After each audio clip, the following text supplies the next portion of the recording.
I still remember the exact moment. I saw my own face staring back at me from a child's trembling hands. It wasn't a mirror.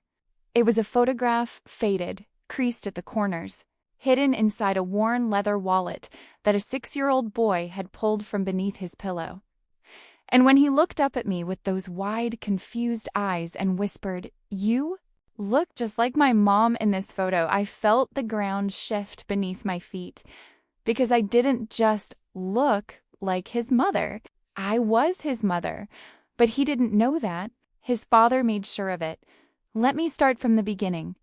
Because nothing about this story makes sense unless you understand how deeply I loved the man who would eventually erase me from my own son's life. Asked me to dance, and I said yes before I could think about it. 3 months later, we were engaged. 6 months after that, I was pregnant. Everyone said it was too fast. My mother, my best friend Sophie, even my boss pulled me aside and said, "Are you sure about this?" But when you're in love, really, truly in love, you don't hear warnings. You hear wedding bells. Daniel was ... devoted. At least, that's what I thought. He'd come home from 14-hour workdays and still ask about my day, rub my swollen feet, talk to my belly like our baby could already understand him. "You're going to be so smart, little one," he'd whisper, "just like your mom." When Leo was born, I thought I'd never felt anything so pure. Daniel cried when he held him. Actually cried. I remember thinking, this is it. This is everything I've ever wanted. For a while it was. Comfortable? We were wealthy. The kind of wealthy where you stop looking at price tags, where your assistant books your vacations, where your house has a name instead of just an address. I should have been happy. I was happy. But Daniel started changing. Working later. Traveling more. Coming home smelling like expensive restaurants I'd never been. "T.O., it's just the job, Claire," he'd say, kissing my forehead like I was a child. "This is what building an empire looks like." I believed him. God, I believed him for so long. The cracks started small. A forgotten anniversary. A missed birthday. Leo asking, "When is Daddy coming home?"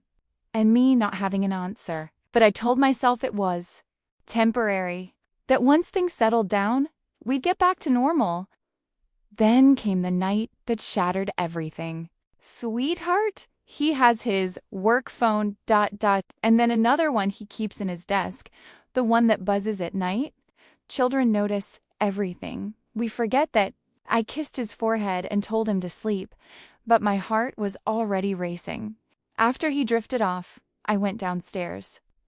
Daniel was in his study, door closed as always. I stood outside for a moment, hand on the doorknob, telling myself I was being paranoid, but I opened it anyway. He was hunched over his laptop, phone pressed to his ear, and when he saw me, his face went white. "I'll call you back," he said quickly, hanging up. "Who was that?" My voice sounded strange. Small. A client. He closed the laptop. "What are you doing?" "Up?" "Leo said you have 2 phones." Silence. The kind that fills a room like smoke. "Claire, ... He ran a hand through his hair. "It's complicated. Then, uncomplicate it." He looked at me for a long time. Then he said, "I think we should talk about our marriage." Those 7 words. That's all it took for my world to start crumbling. Confess to an affair that night. He did something worse. He told me he was unfulfilled, that he'd grown in ways I hadn't, that he needed space to figure things out. Corporate jargon. He was ending our marriage like it was a failed business venture. "What about Leo?" I whispered. "Leo will be fine. Kids are resilient." I wanted to scream. Instead, I asked the only question that mattered. "Is there someone else?" "No," he said without hesitation. "This isn't about another woman. It's about me needing to find myself." I believed that lie for exactly 3 weeks. The doorbell rang, I signed for the envelope, and there it was.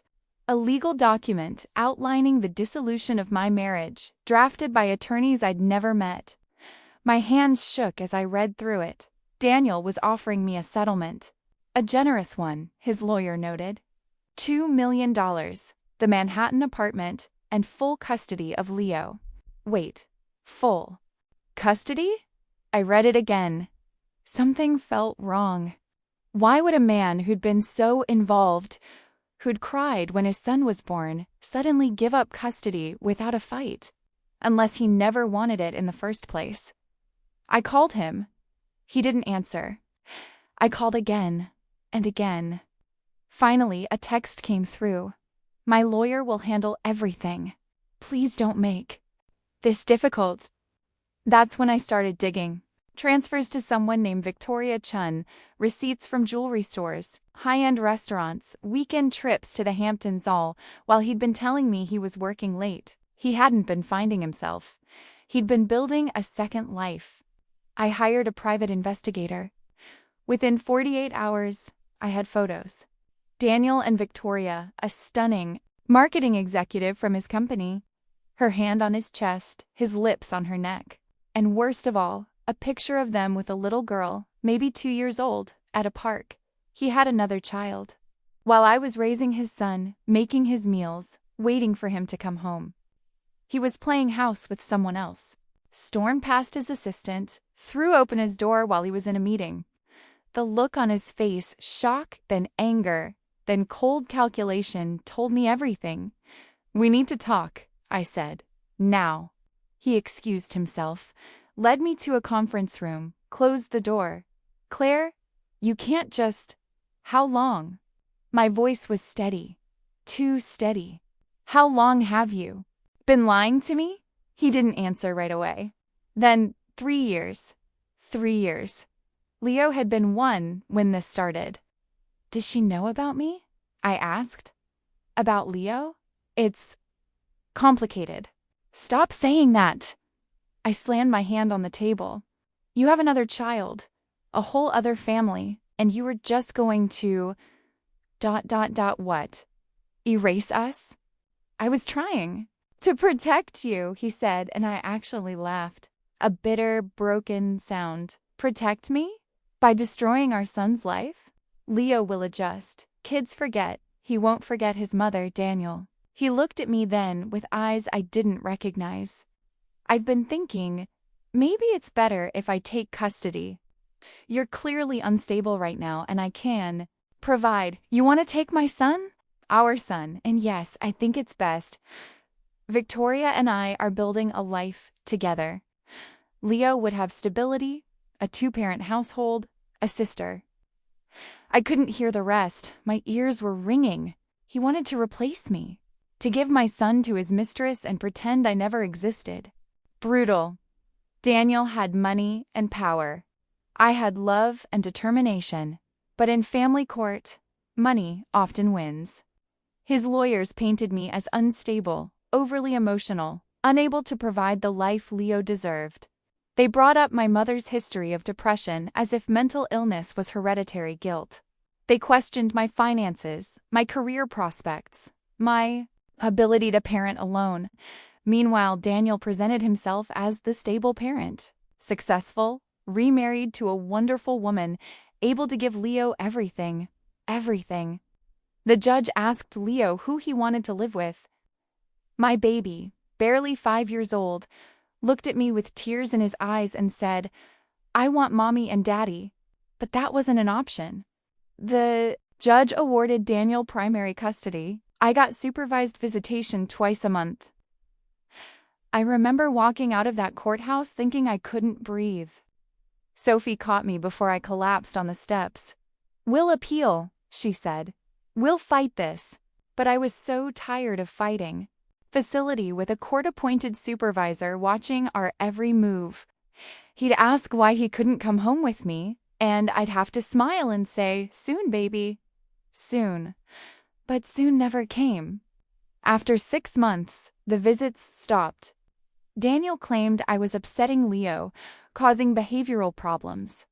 His lawyers filed for my visitation to be suspended pending a Psychological evaluation. I took the evaluation. Passed it. They filed another motion. And another. Eventually, I ran out of money for lawyers. The $2 million from the settlement was gone, eaten up by legal fees, therapist appointments, the desperate need to prove I was worthy of my own son. Daniel's final move was the cruelest. He moved, took Leo and Victoria and their daughter to London, a better opportunity for his company. The court allowed it. And just like that, my son was gone.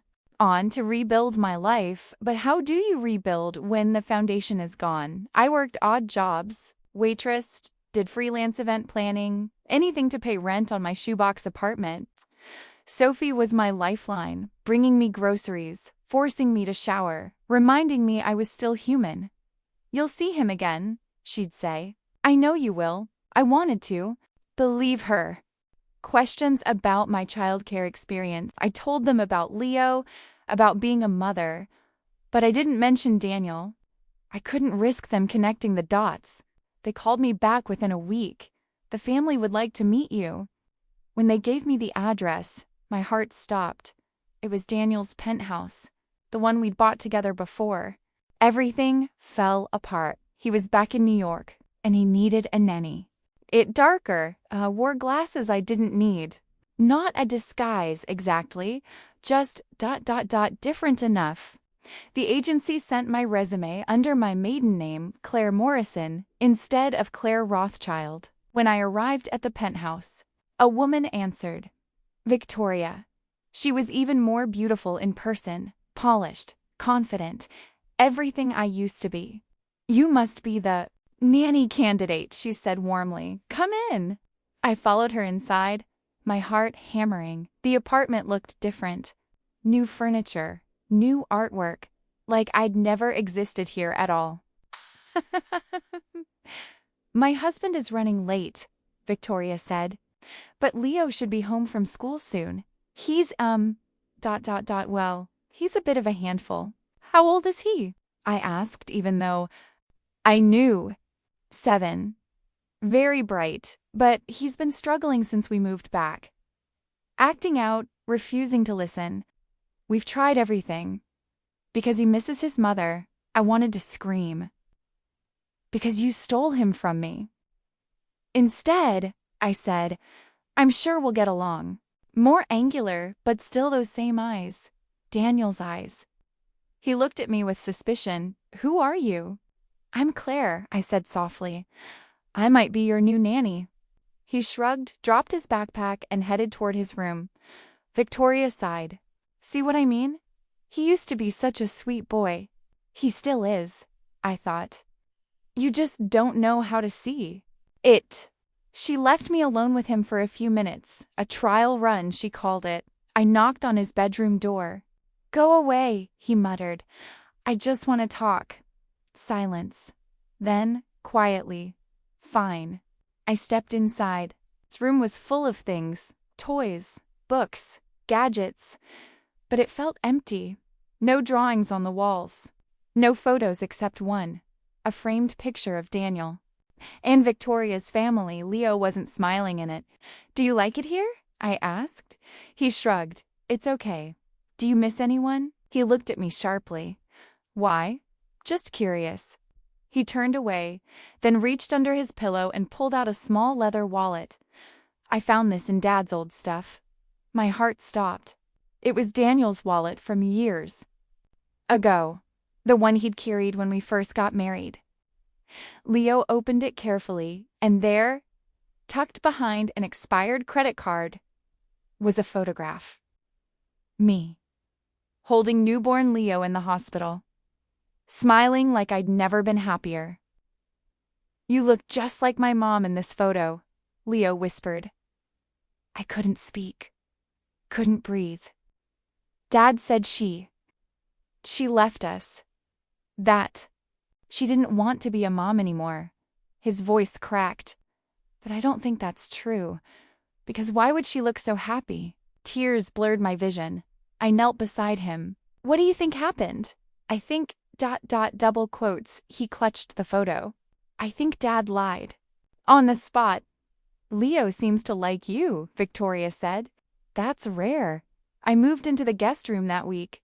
Every morning I made Leo breakfast. Every afternoon I helped with homework. Every night I tucked him in and told him stories. And slowly, carefully, I started telling him the truth. Not all at once, just ... pieces. You know, I said one night. Sometimes parents make mistakes. Sometimes they do things that hurt people they love, and they're too proud to fix it. Like lying? Leo asked. Like lying, I agreed. He was quiet for a moment. Then, do you think my real mom ever thinks about me? I had to steady my voice. I think she thinks about you every single day. I think you're the most important thing in her entire world. He smiled. A small, fragile thing. I hope I meet her someday. You will, I whispered. I promise. Victoria said had disappeared. One evening he asked me directly, Claire ... are you my mom? I could have lied. Probably should have. But I was so tired of lies. Yes, I said simply. He stared at me. Then he started crying, big, shaking sobs, threw himself into my arms. I knew it. I knew it. Why didn't you tell me? I wanted to, every day. But I was scared you wouldn't remember me or that your dad would send me away again or... Don't leave, he begged. Please don't leave me again. Never, I promised. Never again. In seconds, what the hell are you doing here? I'm keeping my promise, I said calmly. I'm being a mother. You deceived us. You lied about your identity. Like you lied about me? I stood, putting myself between him and Leo. Like you told our son I abandoned him. Victoria appeared in the doorway, confused. Daniel? What's going on? This is Leo's biological mother, he said coldly. My ex-wife. Victoria's face went pale. You said she was unstable. That she? He lied, I said. About everything. Systematically removed me from Leo's life. Daniel tried to have me arrested for fraud, but the agency I worked through had done their background check properly. I'd never lied about my qualifications, only omitted my married name. His lawyers couldn't make it stick. More importantly, Leo refused to leave me. Absolutely refused. When Daniel tried to remove him from the penthouse, Leo locked himself in his room and screamed until the neighbors called the police. The judge who heard our emergency custody hearing was, mercifully, a different one from before. She listened to Leo, now 7 and far more articulate than before, explain that he wanted to live with his mom. She reviewed the evidence of Daniel's deception, his lies about my abandonment, and she ruled in my favor. Primary custody to me. Supervised visitation for Daniel. Poetic justice. Morning, he helps me make breakfast. Every afternoon we do homework at the kitchen table. Every night he falls asleep with his head on my shoulder while I read to him. Daniel sends the legally required child support, but we rarely see him. He's busy rebuilding his reputation, trying to explain to his board why his personal life imploded so spectacularly. I don't hate him anymore. Honestly, I barely think about him because I won. Not in the way I thought I would not, with money or power or revenge. I won by becoming someone my son wanted to come home to. Smiling, I look different now. Older, worn down, with scars that don't show in pictures, but that happiness, that pure, unfiltered joy of being a mother, is still there. And this time, no one can take it away. Sad about the time we lost, I said honestly, but I am grateful for what we have now. Me too, he said. Then, quieter. I never really forgot you, you know. I remembered your smell and how you sang to me at night. Children remember, even when we think they forget. Makes sense where all the pain becomes worth it. But there's this. My son knows I never stopped fighting for him. He knows what it means to be loved unconditionally. And someday, when he's older, he'll understand that the hardest battles we fight are for the people we refuse to lose. I didn't just become a nanny in my ex-husband's house. I became The mother I always was. The one who never gave up. And that's enough. When I tucked Leo into bed last night, he asked if angels ever get tired. I smiled, tracing his hair from his forehead like I used to when he was a baby. Maybe, I said, but they rest when their work is done. He frowned. Then you're not an angel yet, right? Why not? I laughed softly. Because you still have work to do with me. When he finally drifted off, I sat by the window, watching the city lights blur like distant stars. For years, I thought I'd lost everything. My son, my home, myself. But maybe loss isn't the end. Maybe it's the space where love grows back stronger, quieter, unbreakable. I looked at him one last time before turning off the lamp. He was right. My work isn't done, not while he still calls me mom.